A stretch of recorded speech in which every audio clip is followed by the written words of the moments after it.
Good morning, good afternoon, and good evening, wherever you are. Welcome to the Echo Chamber, Episode 3. Just to recap, the rules are very simple. I write a complaint letter, Anne-Marie edits it for clarity, and I genuinely send it to the recipient.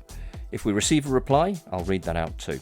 If you like what you hear, feel free to leave a like, a subscribe, or a comment, and I'd love to hear from you. Today's episode is a little bit different. It's not a complaint letter as such. It's more a couple of opinion pieces from 2008, when it seems that money was rather playing on my mind. The first installment is, bizarrely enough, pizza themed. More and more as time goes on, I find myself being frustrated at how certain aspects of society work. And more, I find people telling me that this is just the way things are and to get used to it. To me, it seems simple enough that to challenge what's commonly established is the beginning of innovation and change. Today's topic is a classic example of red tape for the sake of it, resulting in ordinary man being downtrodden and coming out worse off. I've been watching a transaction on my online banking for about a week now, awaiting a eureka moment when it will magically reveal to me what it is. Initially, it read a very vague date, POS, £12. I was certain I'd not spent any money via a card transaction for some time, and it infuriates me that the system refuses to reveal the source of the transaction until such time as you can't remember what you were doing anyway. It revealed itself eventually to be a debt collector who've been taking payments without my authority using a card number I once gave them. I immediately contacted my bank to have the transaction reversed. I've no objection to paying what's due, but it must be paid as part of my budget, allowing for rent, food, and other living expenses. Anyone who's read my previous posts will know that now is not the best time for me to be playing debit lottery. The bank involved informed me that this is perfectly okay for anyone who I've given my card details to process transactions against my account as many times as they like. Upon requesting to have my card stopped and a replacement sent, I was told that this wouldn't stop them from taking the money, as I'd given them valid details in the past. So let's keep this one short and sweet. To summarise, a company with the wrong card details can take money from my account because I gave them one payment once upon a time. I cannot have the money returned, and I cannot order the bank to keep these not to accept these transactions. Yes, I do owe the money to a company, and yes, I shall be buying a pizza shop and repeatedly charging the customers who pay by card until I raise enough money to repay my debt.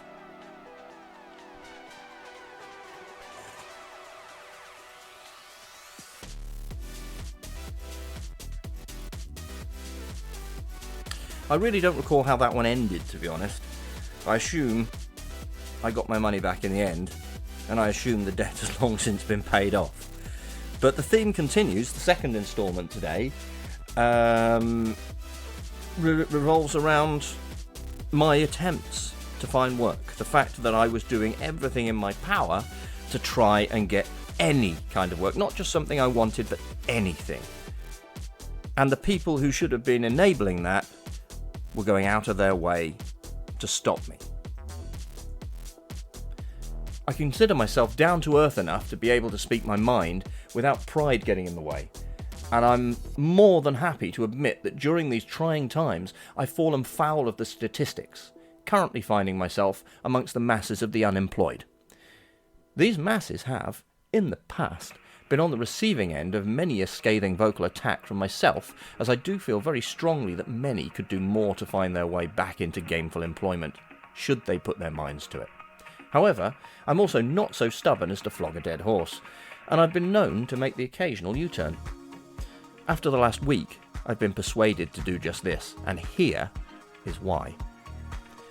I've been attempting to find some sort of employment for several weeks now, with limited success, and this is why I jumped at the chance to work for an agency when it was offered.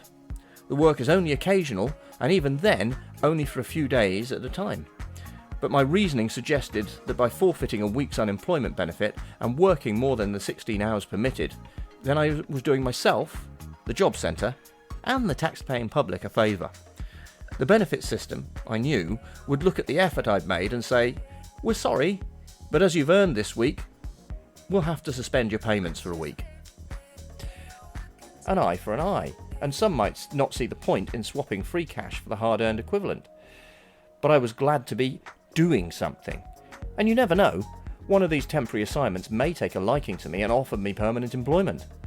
Imagine my surprise when the cold, hard trout of reality hit me round the face. I entered the job centre, sat down and declared my earnings like a good little boy, and was immediately ordered to cease my claim completely and reopen it. And once again fill out all the forms that go along with it, a la go to jail, do not pass go, do not collect a gyro. So to my point, I could admit that I'm stupid, and as such shall continue claiming. She'll continue working when possible, and she'll no doubt continue restarting my claim at least once a month.